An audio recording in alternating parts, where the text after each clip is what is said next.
Welcome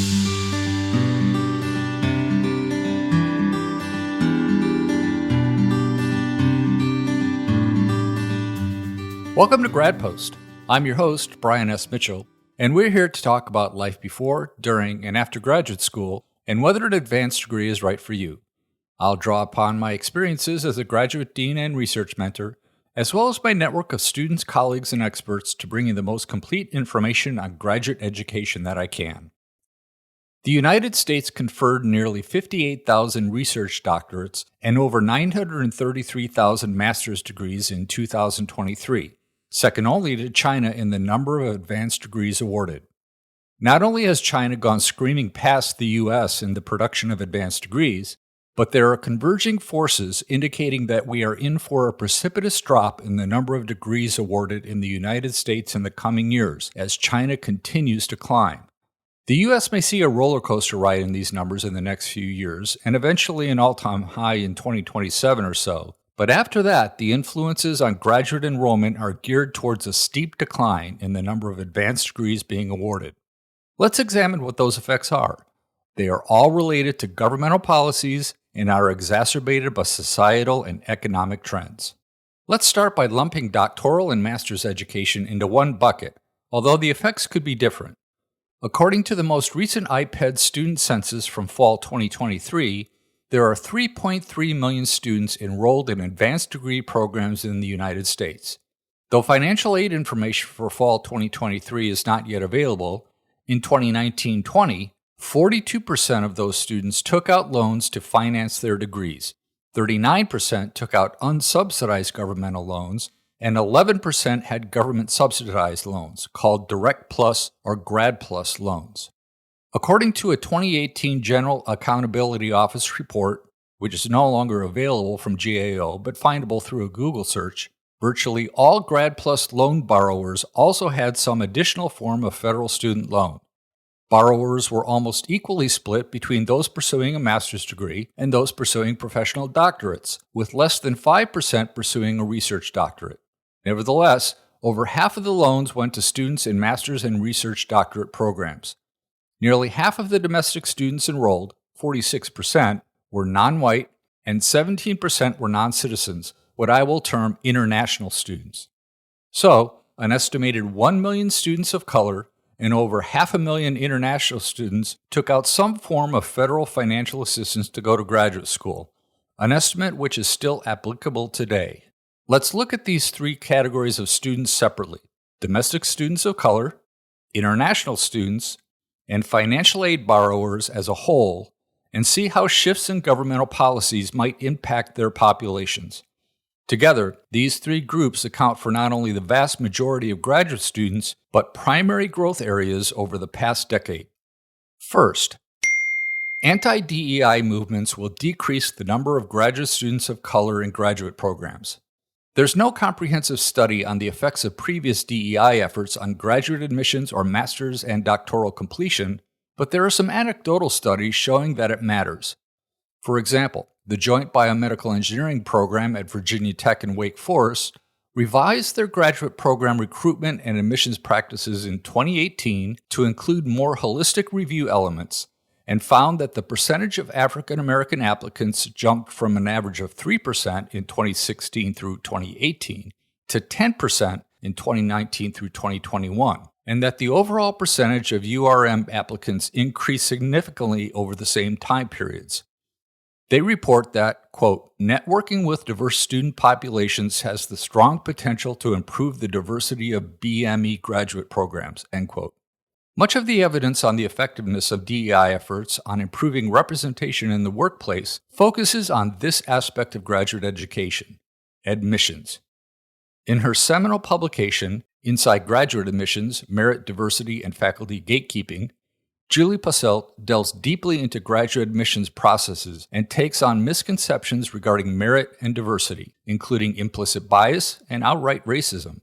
I won't do this book a disservice by trying to summarize its findings in one or two sentences, but suffice to say that it lays the groundwork for much of today's holistic admissions review practices in graduate programs, only to be undone by recent Supreme Court decisions and unwarranted extrapolations of that decision into all aspects of graduate student life. It's really difficult to assess the impact of the anti-DEI movement on the production of workforce-ready scholars, but if pro-DEI efforts improve the applicant pool, then anti-DEI efforts will likely negatively impact those gains.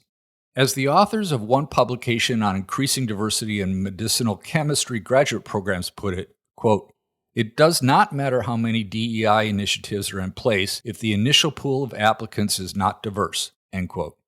The issues of equity and inclusion still remain, but the graduate school applicant pools will be decidedly less diverse in the coming years, and not just because of the anti-DEI movement. Second, for international graduate students, the revocation and limitation of F1 visas will decrease their numbers. The F1 visa is the primary mechanism by which degree-seeking students come from abroad to study in the United States. In episode 36, I discussed the relationship between year-over-year changes in the number of F1 visas granted and the percentage of doctorates awarded to international students. In short, there have been 3 substantial drops in the number of F1 visas awarded since 2000. A 20% decline in 2002 as a result of the September 11, 2001 terrorist attacks, a 3% decline in 2009 from the global financial crisis, and a cumulative 44% decline from 2015 through 2018, due in part to the immigration policy uncertainties associated with the first Trump administration. In each case, there was a corresponding decline in the percentage of doctorates awarded to international students 6 years later, the average time to degree for the PhD. What is most disturbing is that as of 2024, we were still 38% below the all-time high of F1 visas in 2015, due to the combined effects of the COVID pandemic and the impending second Trump administration. We won't know the full impact of COVID on international doctorate production until 2026 at the earliest, and the recent revocation of F1 visas won't hit hard until 2030 or so, even though some have recently had their visa status reinstated. But the damage has been done, and coupled with other anti-immigration efforts like revocation of optional practice training, or OPT, as a pathway to a green card for highly qualified immigrant workers, the cumulative effects on international student sentiment towards U.S. graduate programs will be devastating. But there's more. Third, the proposed revisions to or discontinuation of Grad-plus loans will decrease the number of students who can afford graduate school, including white students. Grad-plus loans, formerly called Direct-plus loans for graduate and professional students, are still currently offered through the Department of Education at studentaid.gov. These are the primary government-sponsored loans for students getting advanced degrees. I won't go into all the eligibility requirements, but basically you can borrow up to the full cost of attendance for graduate school each year you are enrolled. Although the interest rates are high on these loans compared to private lenders, they are attractive because in addition to being flexible with the maximum amount of the loan and no lifetime limits, there are provisions for repayment deferment and forbearance that are available in limited cases such as unemployment, military service, or cancer treatment. The eligibility requirements and details of the program are subject to change, and with the proposed move from the Department of Education to the Small Business Administration, it's not clear which government agency will end up with this hot potato, or if it will even be privatized. But that's not the primary concern.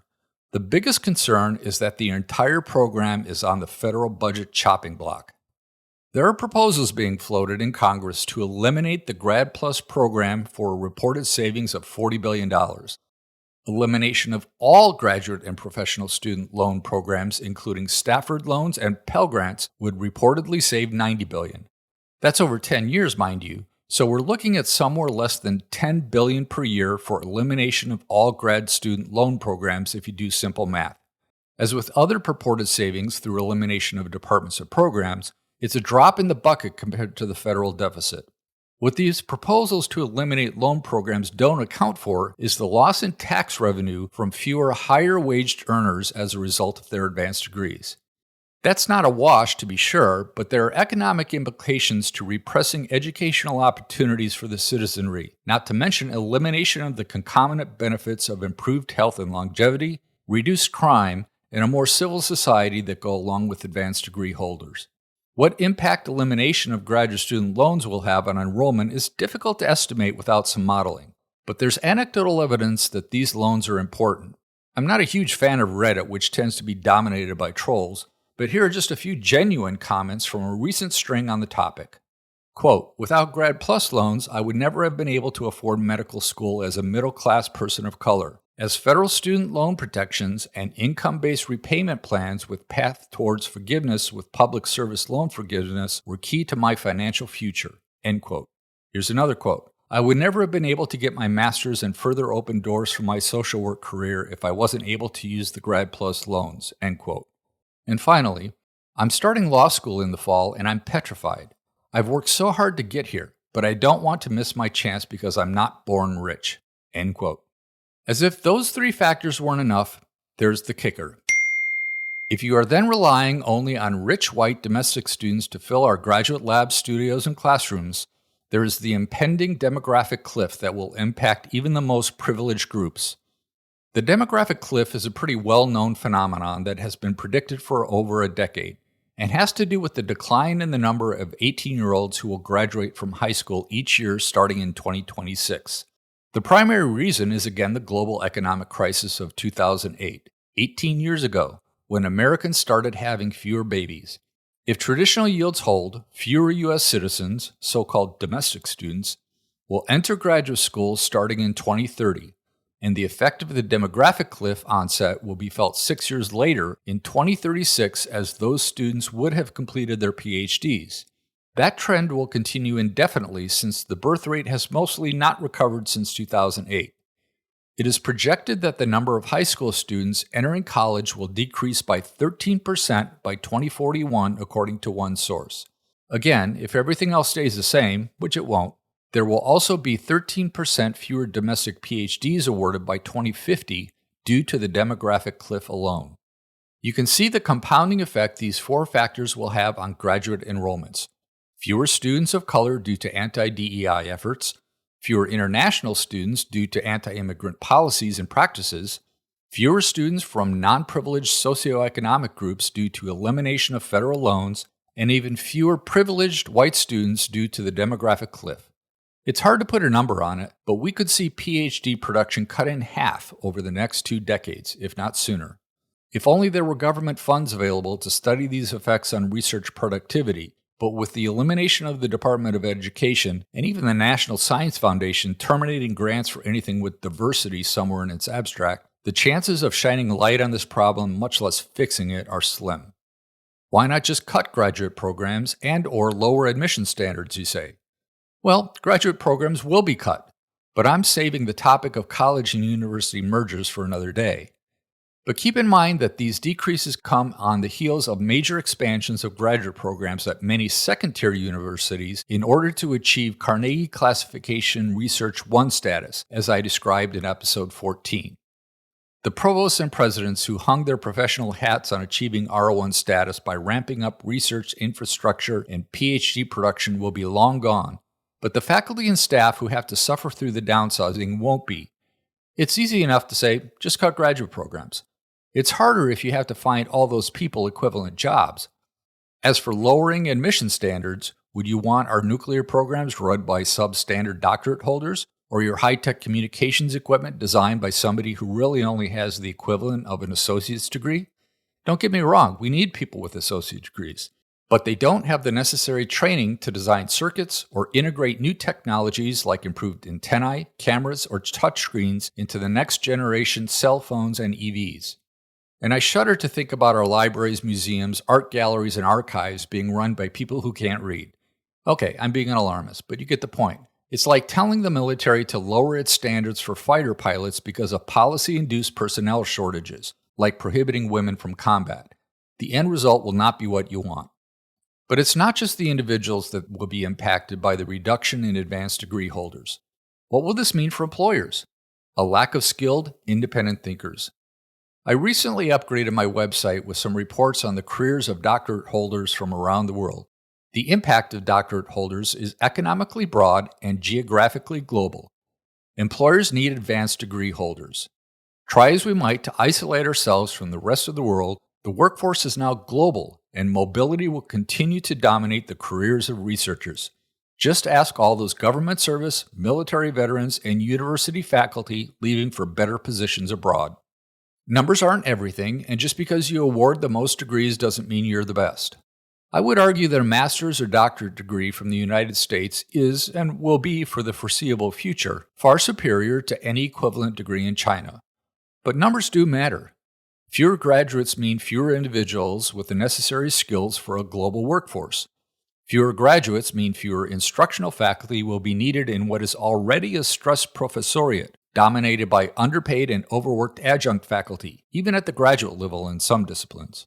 Fewer graduates means a diminished economic impact, both in the short term as they earn their degrees and long term as they take lower paying jobs, and the infrastructure they needed for both stages of their careers is disassembled. Diminution of graduate student numbers will be devastating. Thank you for staying with me for what has surely been the longest non-interview podcast of Grad-post to date. I try to keep these episodes light and airy, but this topic is too dark and stormy to sugarcoat. I wanted to add temporary diminution to the title of this podcast instead of the absolute and fatalistic diminution, but honesty compels me to report what is the more likely outcome. I consider myself a realistic optimist, or an optimistic realist if you prefer, so I still believe that the graduate education community can find its way out of the looming enrollment shortage crisis. The tide will turn, new leadership will see the value in the United States returning to its leadership position in higher education, and every degree will once again count.